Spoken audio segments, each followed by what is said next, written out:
ನಾಳೆಯಿಂದ ವಿಧಾನಮಂಡಲ ಜಂಟಿ ಅಧಿವೇಶನ ಜನವರಿ 31ರವರೆಗೆ ನಡೆಯುವಂತಹ ಜಂಟಿ ಅಧಿವೇಶನ ಇದು.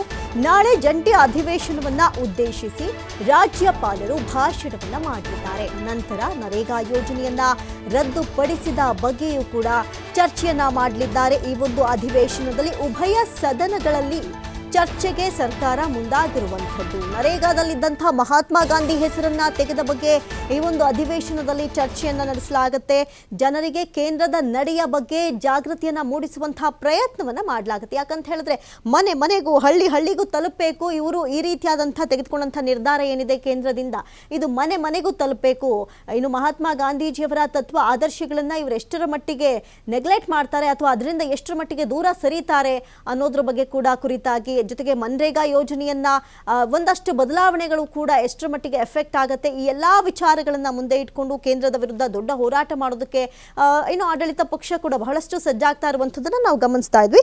ಇನ್ನು ಸದ್ಯಕ್ಕೆ ಈಗ ತದನಂತರದಲ್ಲಿ ನರೇಗಾ ಯೋಜನೆ ರದ್ದುಪಡಿಸಿದ ಬಗ್ಗೆ ಚರ್ಚೆಯನ್ನ ಈ ಒಂದು ಅಧಿವೇಶನದಲ್ಲಿ ಮಾಡಲಾಗುತ್ತೆ. ಜೊತೆಗೆ ಈ ಒಂದು ಅಧಿವೇಶನ ಕರೆಯೋದಕ್ಕೆ ಮೇನ್ ಇದೇ ಕಾರಣ ಅಂತ ಕೂಡ ಹೇಳಲಾಗ್ತಾ ಇದೆ. ಯಾಕಂತ ಹೇಳಿದ್ರೆ ಇತ್ತೀಚೆಗಷ್ಟೇ ಚಳಿಗಾಲದ ಅಧಿವೇಶನ ನಡೆದಿತ್ತು. ಈ ಒಂದು ಅಧಿವೇಶನದಲ್ಲಿ ಈ ಒಂದು ವಿಚಾರವನ್ನ ಮಹತ್ವವಾಗಿ ಚರ್ಚೆ ಮಾಡಿ ತದನಂತರದ ಯಾವುದೆಲ್ಲ ರೂಪುರೇಷೆಗಳನ್ನು ಹಾಕೊಳ್ಬೇಕು, ಯಾವ ವಿಚಾರವನ್ನ ಹೇಗೆ ಎಲ್ಲರಿಗೂ ತಲುಪಿಸಬೇಕು ಎನ್ನುವಂತಹ ನಿಟ್ಟಿನಲ್ಲಿ ಜಂಟಿ ಅಧಿವೇಶನವನ್ನ ಕರೆಯಲಾಗಿದೆ. ಈ ಒಂದು ಜಂಟಿ ಅಧಿವೇಶನ ನಾಳೆಯಿಂದ ನಡೆಯಲಿದ್ದು ಜನವರಿ 31ರವರೆಗೆ ಉಭಯ ಕಲಾಪಗಳು ನಡೆಯಲಿದೆ. ಉಭಯ ಸದನಗಳಲ್ಲಿ ಚರ್ಚೆಗೆ ಸರ್ಕಾರ ಮುಂದಾಗಿದೆ. ನರೇಗಾ ವಿಬಿಜಿ ರಾಮ್ಜಿ ನಲ್ಲಿರುವಂತಹ ನ್ಯೂನ್ಯತೆಗಳ ಬಗ್ಗೆ ಜನರಿಗೆ ಮನದಟ್ಟು ಮಾಡುವಂತಹ ನಿಟ್ಟಿನಲ್ಲಿ ಯೋಜನೆಯನ್ನ ರೂಪಿಸಲಾಗಿದೆ. ಈ ಮೂಲಕ ಜನರಿಗೆ ಕೇಂದ್ರದ ವಿರೋಧಿ ನಡೆಯ ಬಗ್ಗೆ ಜಾಗೃತಿಯನ್ನ ಮೂಡಿಸುವಂತಹ ಪ್ರಯತ್ನವನ್ನ ನಡೆಸಲಾಗ್ತಾ ಇದೆ.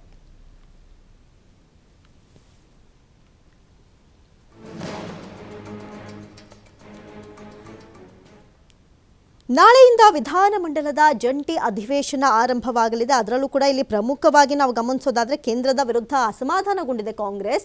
ಈ ಒಂದು ನಿರ್ಧಾರವನ್ನ ತೆಗೆದುಕೊಂಡಾಗಿನಿಂದಲೂ ಕೂಡ ಅಧಿವೇಶನದಲ್ಲೂ ಕೂಡ ಈ ಬಗ್ಗೆ ಧ್ವನಿಯನ್ನ ಎತ್ತಿತ್ತು. ಹಾಗಾಗಿ ಜಂಟಿ ಅಧಿವೇಶನ ಕರೆದು ಈ ಒಂದು ಅಧಿವೇಶನದಲ್ಲಿ ಹಲವು ರೂಪುರೇಷೆಗಳು, ಕೇಂದ್ರ ತೆಗೆದುಕೊಳ್ತಾ ಇರುವಂತಹ ಆಡಳಿತ ವಿರೋಧಿ ನೀತಿಗಳನ್ನ, ಅದರಲ್ಲೂ ಕೂಡ ಮನ್ರೇಗಾ ವಿಚಾರದ ಅತಿದೊಡ್ಡ ವಿಚಾರ, ಅದನ್ನ ಮನೆ ಮನೆಗೂ ಹಳ್ಳಿಗಳಿಗೂ ತಲುಪಿಸಬೇಕು ಅನ್ನೋದು ಬೃಹತ್ ಯೋಜನೆ ಇದಾಗಿದೆ. ಸದ್ಯಕ್ಕೆ ಗಾಂಧಿ ಹೆಸರು ತೆಗೆದಿದ್ದಾರೆ ಅಂತ ಬಿಂಬಿಸಿ ಚುನಾವಣೆಗಳಲ್ಲಿ ಲಾಭ ಪಡೆಯುವಂತಹ ಪ್ರಯತ್ನಕ್ಕೂ ಕೂಡ ಇಲ್ಲಿ ಆಡಳಿತ ಸರ್ಕಾರ ಮುಂದಾಗಿರುವಂಥದ್ದು. ಹಾಗಾಗಿ ಈ ಒಂದು ಜಂಟಿ ಅಧಿವೇಶನ ಬಹಳಷ್ಟು ಮಹತ್ವವನ್ನ ಪಡೆದುಕೊಂಡಿದೆ. ಈ ಬಗ್ಗೆ ಹೆಚ್ಚಿನ ಡೀಟೇಲ್ಸ್ ಅನ್ನ ಕೊಡ್ತಾ ಹೋಗ್ತಾರೆ. ಲೈವ್ ಅಲ್ಲಿ ಜಾಯ್ನ್ ಆಗ್ತಾ ಇದ್ದಾರೆ ಪ್ರತಿನಿಧಿ ಶಿವಕುಮಾರ್ ಜೋಹಳ್ಳಿ. ಶಿವಕುಮಾರ್, ನಾವಿಲ್ಲಿ ಗಮನಿಸೋದಾದ್ರೆ ಬಹಳಷ್ಟು ಈ ಒಂದು ಜಂಟಿ ಅಧಿವೇಶನದಲ್ಲಿ ಮೊದಲ ಮೇನ್ ಉದ್ದೇಶವೇ ಇದು, ಜನರಿಗೂ ಹಳ್ಳಿಗಳಿಗೂ ಕೂಡ ಈ ಒಂದು ವಿಚಾರವನ್ನ ತಲುಪಿಸಬೇಕು. ಮಹಾತ್ಮ ಗಾಂಧೀಜಿಯವರ ತತ್ವ ಆದರ್ಶಗಳನ್ನ ಇವ್ರು ಹೇಗೆ ನಿರಾಕರಿಸ್ತಾರೆ ಅಂತ ಹೇಳಿ ಅಂತ ಸದ್ಯಕ್ಕೆ ಏನಿದೆ ಡೀಟೇಲ್ಸ್, ಈ ಒಂದು ಜಂಟಿ ಅಧಿವೇಶನದಲ್ಲಿ ಏನೆಲ್ಲ ಚರ್ಚೆ ಆಗುವಂತಹ ಸಾಧ್ಯತೆಗಳು ಕೂಡ ಇದೆ?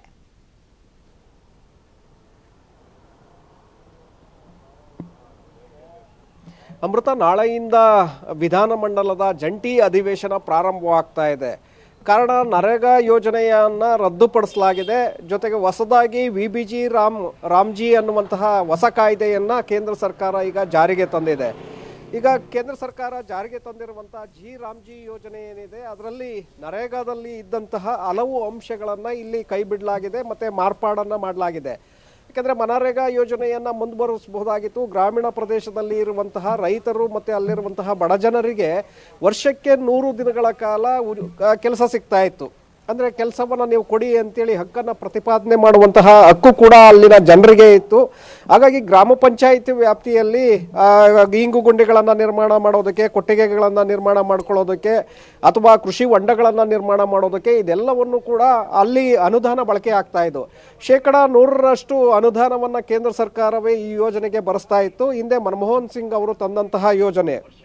ಸೊ ಇದರಲ್ಲಿ ಮಹಾತ್ಮ ಗಾಂಧಿಯವರ ಹೆಸರನ್ನ ಇಡಲಾಗಿದೆ ಅನ್ನುವಂತಹ ಕಾರಣಕ್ಕೆ ಈಗ ಬಿಜೆಪಿ ಸರ್ಕಾರ ಅದನ್ನು ಹೆಸರನ್ನ ಬದಲಿಸೋದಕ್ಕೆ ಹೊರಟಿದೆ. ಹಾಗಾಗಿ ಮನರೇಗಾ ಯೋಜನೆಯನ್ನೇ ರದ್ದುಪಡಿಸಿ ಹೊಸದಾಗಿ ರಾಮ್ಜಿ ಯೋಜನೆ ಅನ್ನುವಂಥದ್ದನ್ನು ತಂದಿದೆ ಅನ್ನುವಂಥ ಆರೋಪವನ್ನು ಕಾಂಗ್ರೆಸ್ ನಾಯಕರು ಮಾಡ್ತಾ ಇದ್ರು. ಹಾಗಾಗಿ ಇದರ ಬಗ್ಗೆ ಸಮಗ್ರವಾಗಿ ಚರ್ಚೆಯನ್ನು ಮಾಡಬೇಕು, ರಾಜ್ಯದ ಜನರಿಗೆ ಇದರ ಮೆಸೇಜ್ ಹೋಗಬೇಕು ಅನ್ನುವಂಥ ಕಾರಣಕ್ಕೆ 2 ದಿನಗಳ ಕಾಲ ವಿಶೇಷ ಅಧಿವೇಶನವನ್ನು ನಡೆಸಬೇಕು ಅಂತೇಳಿ ಹಿಂದೆ ನಿರ್ಧಾರವನ್ನು ಮಾಡಿದರು.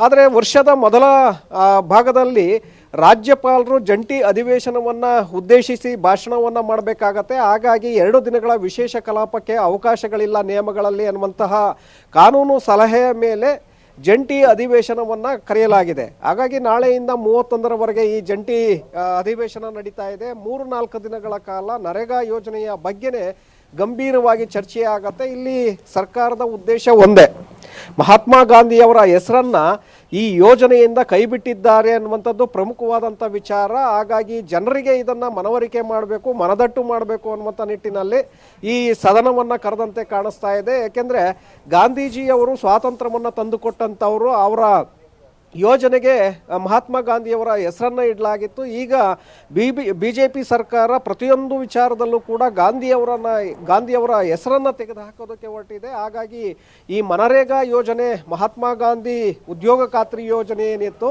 ಇದನ್ನು ಸಂಪೂರ್ಣವಾಗಿ ರದ್ದನ್ನು ಪಡಿಸಿ ಈಗ ಹೊಸದಾಗಿ ರಾಮ್ಜಿ ಅನ್ನುವಂತಹ ಯೋಜನೆಯನ್ನು ತಂದಿದೆ. ಜೊತೆಗೆ ಇದರಲ್ಲಿ ಸಾಕಷ್ಟು ಅಂಶಗಳು ಇವತ್ತು ಜನರ ಪರವಾಗಿಲ್ಲ. ಯಾಕೆಂದರೆ 125 ದಿನಗಳಿಗೆ ಹೆಚ್ಚುವರಿ ಮಾಡಲಾಗಿದೆ. ಹಿಂದೆ ಮನರೇಗಾ ಯೋಜನೆಯಲ್ಲಿ 100 ದಿನಗಳ ಕಾಲ ಕೆಲಸವನ್ನು ಪಡೆಯುವಂತಹ ಅವಕಾಶಗಳಿತ್ತು, ಈಗ 125 ದಿನಗಳಿಗೆ ಮಾಡಲಾಗಿದೆ. ಆದರೆ ಈಗ ತಂದಿರುವಂಥ ಕಾಯ್ದೆಯಲ್ಲಿ ಏನಾಗಿದೆ ಅಂದರೆ 125 ದಿನಗಳನ್ನು ಮಾಡಿದರೂ ಗ್ರಾಮೀಣ ಪ್ರದೇಶದಲ್ಲಿರುವಂತಹ ಜನರು ತಮ್ಮ ವ್ಯಾಪ್ತಿಯಲ್ಲಿ ಕೆಲಸವನ್ನು ಮಾಡೋದಕ್ಕೆ ಅವಕಾಶಗಳಿರೋದಿಲ್ಲ. ಅವರು ಬೇರೆ ಎಲ್ಲಿ ಕೇಂದ್ರ ಸರ್ಕಾರವೇ ಇದನ್ನು ಮಾನಿಟರಿಂಗ್ ಮಾಡುತ್ತೆ, ದೆಹಲಿಯಲ್ಲೇ ಕುಳಿತೆ ಇಂಥ ಕಡೆ ಕೆಲಸ ಇರುತ್ತೆ, ಇಂಥ ಕಡೆ ನೀವು ಕೆಲಸವನ್ನು ಮಾಡಬೇಕು ಅನ್ನುವಂಥದ್ದನ್ನು ಅಲ್ಲಿ ನಿರ್ದೇಶನವನ್ನು ಮಾಡಲಾಗತ್ತೆ. ಹಾಗಾಗಿ ಎಲ್ಲಿ ಕೆಲಸ ಇರುತ್ತೆ ಅಲ್ಲಿಗೆ ಹೋಗಬೇಕಾಗತ್ತೆ. ಜೊತೆಗೆ ಇಲ್ಲಿ ಗುತ್ತಿಗೆದಾರರನ್ನು ಬಳಕೆ ಆಗ್ತಾ ಇದೆ. ಇಲ್ಲಿ ಈ ತಂದಿರುವಂತಹ ಯೋಜನೆಯಲ್ಲಿ ಗುತ್ತಿಗೆದಾರರಿಗೆ ಅವಕಾಶವನ್ನು ಕಲ್ಪಿಸಿರೋದ್ರಿಂದ ಸಹಜವಾಗಿ ಆ ಗುತ್ತಿಗೆಯ ಅಡಿ ಕೆಲಸವನ್ನು ಮಾಡಬೇಕಾಗತ್ತೆ. ಮೊದಲಾಗಿದ್ದರೆ ನೀವು ತಮ್ಮ ಮನೆಯಲ್ಲೇ ಕೊಟ್ಟಿಗೆಯನ್ನು ನಿರ್ಮಾಣ ಮಾಡ್ಕೊಳ್ಬಹುದಿತ್ತು, ಅದಕ್ಕೆ ಯೋಜನೆಯ ಅನುದಾನವನ್ನು ಪಡ್ಕೊಳ್ಳೋದಕ್ಕೆ ಅವಕಾಶಗಳಿತ್ತು. ಆದರೆ ಈಗ ಅದನ್ನು ತೆಗೆದುಹಾಕಲಾಗಿದೆ. ಬೇರೆ ಕಡೆ ಎಲ್ಲಿ ಕೆಲಸ ಇರುತ್ತೆ ಅಲ್ಲಿ ಕೆಲಸವನ್ನು ಮಾಡಬೇಕಾಗತ್ತೆ ಮತ್ತು ಅದಕ್ಕೆ ನೋಂದಣಿಯನ್ನು ಮಾಡ್ಕೊಳ್ಬೇಕಾಗತ್ತೆ. ಅದರ ಜೊತೆಗೆ ಗ್ರಾಮ ಪಂಚಾಯಿತಿಗಳ ಅಧಿಕಾರವನ್ನು ಕೂಡ ಇಲ್ಲಿ ಮೊಟಕು ಮಾಡಲಾಗಿದೆ ಅನ್ನುವಂತಹ ಆರೋಪಗಳಿದೆ. ಅಂದರೆ ಪಂಚಾಯಿತಿಯೇ ಈ ರೀತಿಯಾಗಿ ಕೆಲಸವನ್ನು ಮಾಡಿ ಅನ್ನುವಂಥ ಒಂದು ನಿರ್ದೇಶನವನ್ನು ಕೊಡ್ತಾ ಇತ್ತು. ಸ್ಥಳೀಯ ಮಟ್ಟದಲ್ಲಿ ಜನರು ಆ ಕೆಲಸವನ್ನು ಮಾಡ್ತಾ ಇದ್ರು. ನಂತರ ಪಂಚಾಯಿತಿಯಿಂದ ಹಣ ಅವರ ಕೂಲಿ ನೇರವಾಗಿ ಅಕೌಂಟ್ಗೆ ಜಮೆ ಆಗ್ತಾ ಇತ್ತು. ಆದರೆ ಈಗ ಅದನ್ನು ಕೂಡ ತೆಗೆದುಹಾಕಿದ್ದಾರೆ. ಗ್ರಾಮ ಪಂಚಾಯಿತಿ ಅಧಿಕಾರ ವ್ಯಾಪ್ತಿಯನ್ನು ಕೂಡ ತೆಗೆದಿದ್ದಾರೆ. ಪ್ರತಿಯೊಂದನ್ನು ಕೂಡ ಅವರು ದೆಹಲಿಯಿಂದಲೇ ಮಾನಿಟರಿಂಗ್ ಮಾಡೋದ್ರಿಂದ ಪಂಚಾಯಿತಿಗಳ ಅಧಿಕಾರ ಇಲ್ಲಿ ಮೊಟಕಾಗಿದೆ. ಹಾಗಾಗಿ ಗಾಂಧೀಜಿಯವರು ಕಂಡಂತಹ ಏನು ಗ್ರಾಮ ಸ್ವರಾಜ್ಯದ ಪ್ರತಿಪಾದನೆ ಏನಿತ್ತು ಅದು ಸಂಪೂರ್ಣವಾಗಿ ಇಲ್ಲಿ ಉಲ್ಲಂಘನೆ ಮಾಡಲಾಗಿದೆ ಅನ್ನುವಂತಹ ಆರೋಪಗಳಿದೆ. ಹಾಗಾಗಿ ಇದೆಲ್ಲದರ ಬಗ್ಗೆ ಜನರಿಗೆ ಮನವರಿಕೆಯನ್ನು ಮಾಡಿಕೊಡ್ಬೇಕು. ಮುಂದೆ ಬರುವಂತಹ ಚುನಾವಣೆಗಳಲ್ಲಿ ಅದರ ಲಾಭವನ್ನು ಪಡಿಬೇಕು ಅನ್ನುವಂಥ ಉದ್ದೇಶ ಕಾಂಗ್ರೆಸ್ಗೆ ಇದ್ದಂತಿದೆ. ಹಾಗಾಗಿ ಈ ಯೋಜನೆ ವಿಚಾರದಲ್ಲಿ ಈಗಾಗಲೇ ಸಾಕಷ್ಟು ಹೋರಾಟಗಳನ್ನು ತಾಲೂಕು ಮಟ್ಟಗಳಲ್ಲಿ ಈಗ ಮಾಡಲಾಗ್ತಾ ಇದೆ. 22ರಂದು ದೆಹಲಿಯಲ್ಲೂ ಕೂಡ ಪ್ರತಿಭಟನೆಯನ್ನು ಹಮ್ಮಿಕೊಳ್ಳಲಾಗಿದೆ.